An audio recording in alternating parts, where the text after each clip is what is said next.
Hi, my name is Marta. I'm very glad you're here. Thank you for spending time with me. In February, I read 16 books. Last week, I posted a video where I shared with you all the different spreads I made for the first 8. And as promised, in this week's video, I will be sharing with you the spreads I made for the other 8 books in February. Before I start flipping through the pages, I just wanted to let you know that although I won't be talking about spoilers in the voiceover, I do write about key plot points in my reading spreads, so please proceed with caution. If you want to see me updating the yearly pages for February, these are the ones. I have a video and I will link it up above in case you are interested. As mentioned in my previous video, I use quite a lot of stationery, but most of it is from Journal Say. I have a discount code in case you are interested in purchasing some of it from their website. The link is always in my description. So let's start where we left off. So last week, the last thing we discussed was Projection. That was the last book. And this week we are going to start with This Is a Cry for Help by Emily Austin. This author is known for writing quirky, introspective literary fiction that often explores mental health, identity, and relationships. And this book fits right into that style. This book follows Darcy. Darcy has had to take some time off work due to mental health issues and is now going back to being a librarian. Through the story, we get to understand what triggered that mental health crisis, and we get to unpeel the issue alongside her. She deals with a lot of anxiety, guilt, and regret. When she goes back to work, it quickly becomes apparent that some members of the community feel very strongly that certain books, such as those featuring LGBTQIA+ characters or themes, should be banned not only from the library but just from the country in general.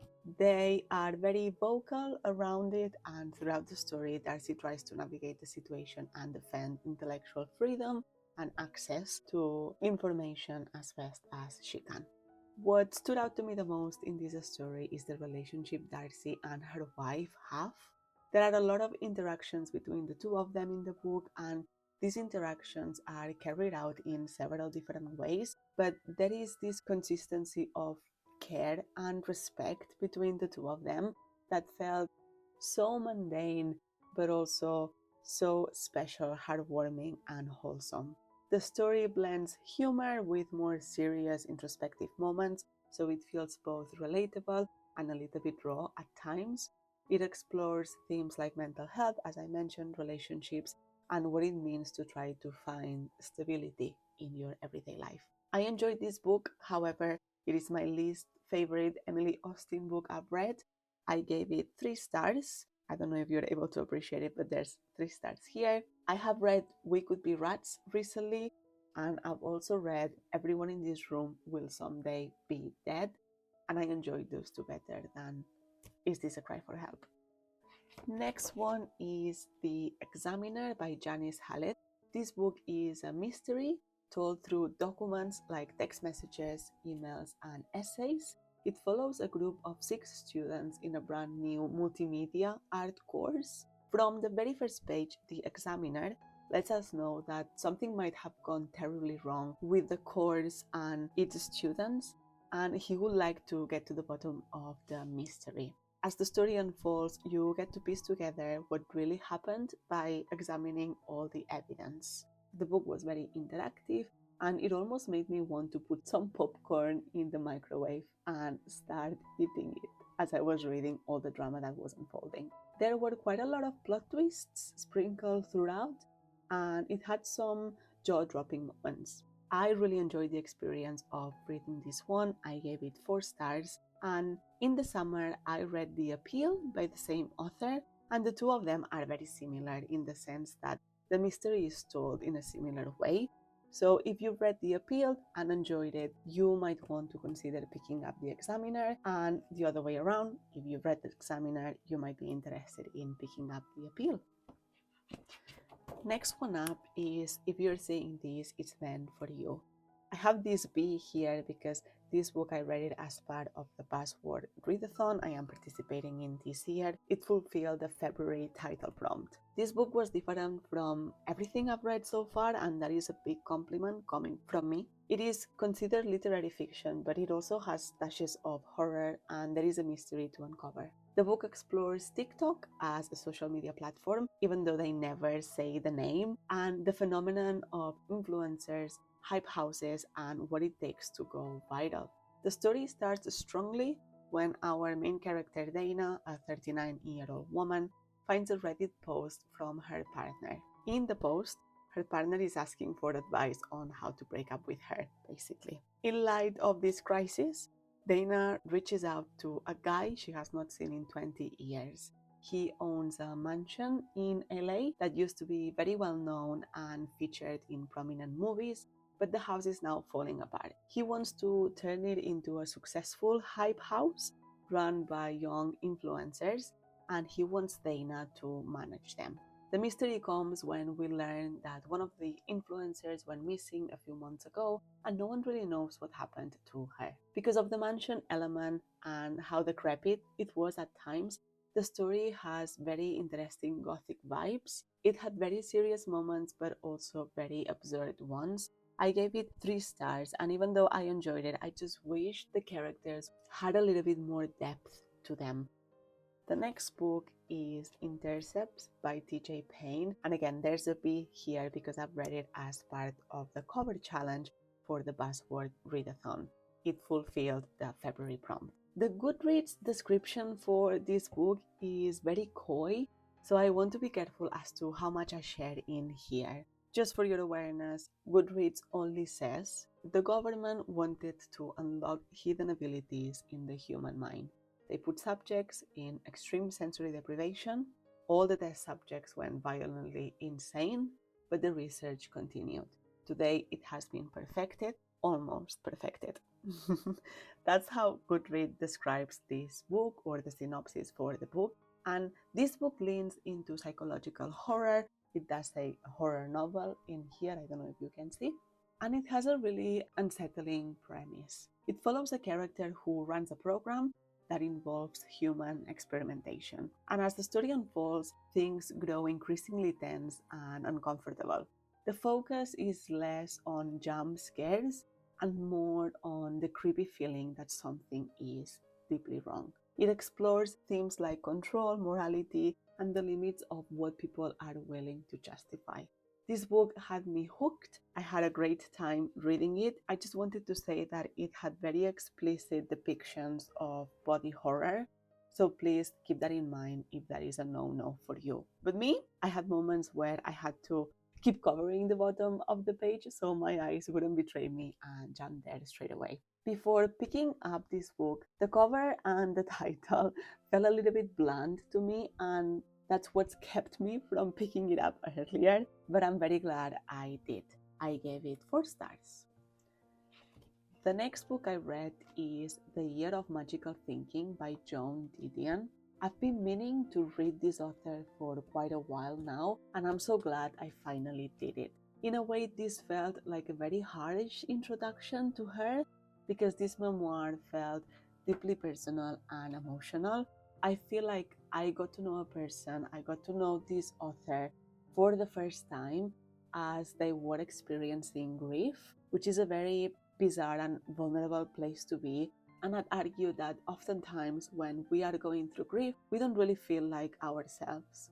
So even though I was in awe of this book and her writing and her vulnerability, I am also looking forward to reading some of her other stuff and get to know her writing through another lens other than grief. A Year of Magical Thinking felt very thoughtful and introspective. As I mentioned, it centers around grief, and it follows the author the year after her spouse suddenly died. And of course, it was extremely sad and raw, and I can't even imagine how hard it must have been to put pen to paper and open herself up in that way, but also the way in which she reminisces about and shares her relationship with John feels so precious. I truly aspire to have a relationship like theirs when I'm in my 60s and in my 70s. What made her story even harder was the fact that their daughter spent a big proportion of that year fighting for her own life while being in and out of hospitals. Joan was not able to properly process and sit with the grief of losing John because she had to be there for her daughter, advocating for her and keeping that hope alive when several times the chances of her surviving felt very slim. I gave this book 4 stars, and as I mentioned, I can't wait to keep reading from this author. I have played as it lays in my TBR, and I'm looking forward to starting it soon. Next one up is Joc del Silenci by Gil Pratsobrerroca.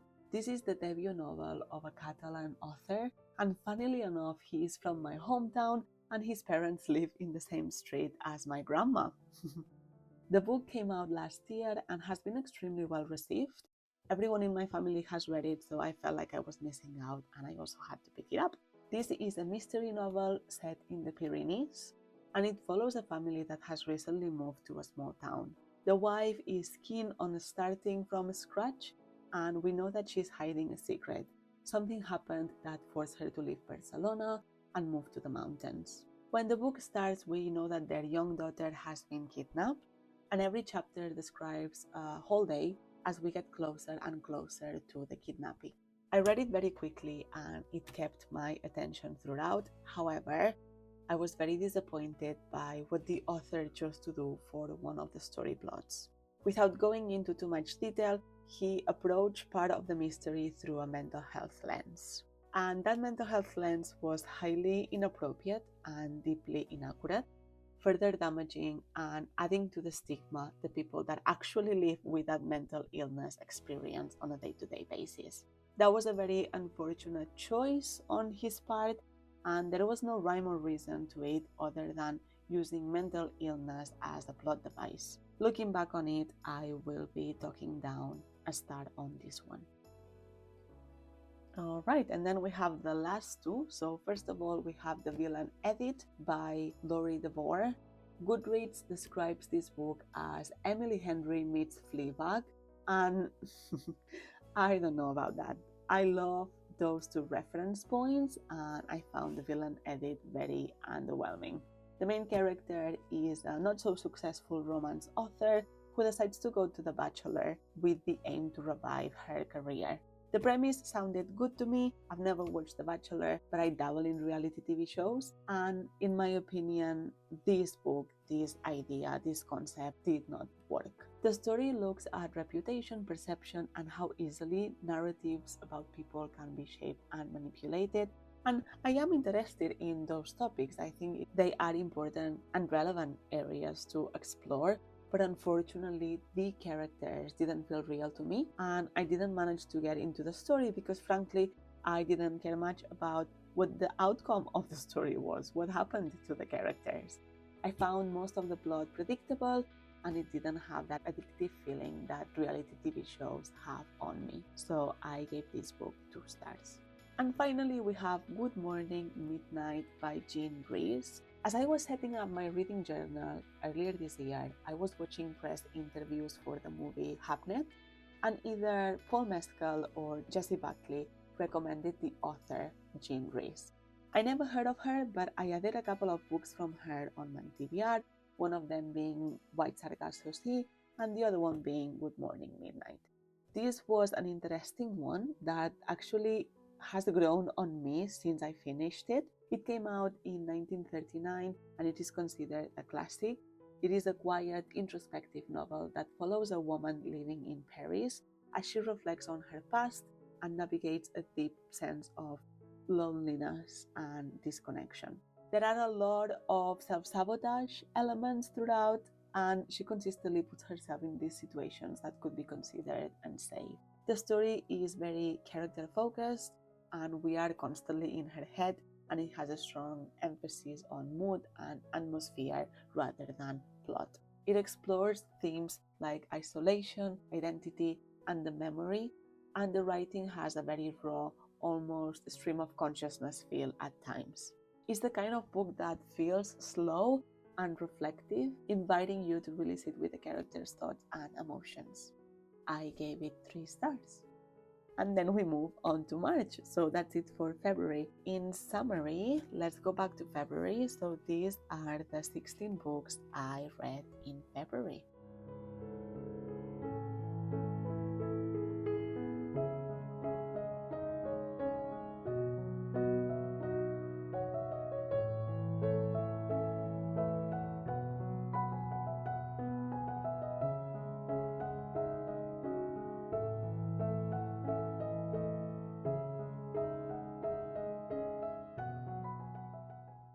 There you go. Thank you so much for watching. I hope you're having a good day. I hope you're being kind to yourself. And I hope I'll see you in the next one. Bye!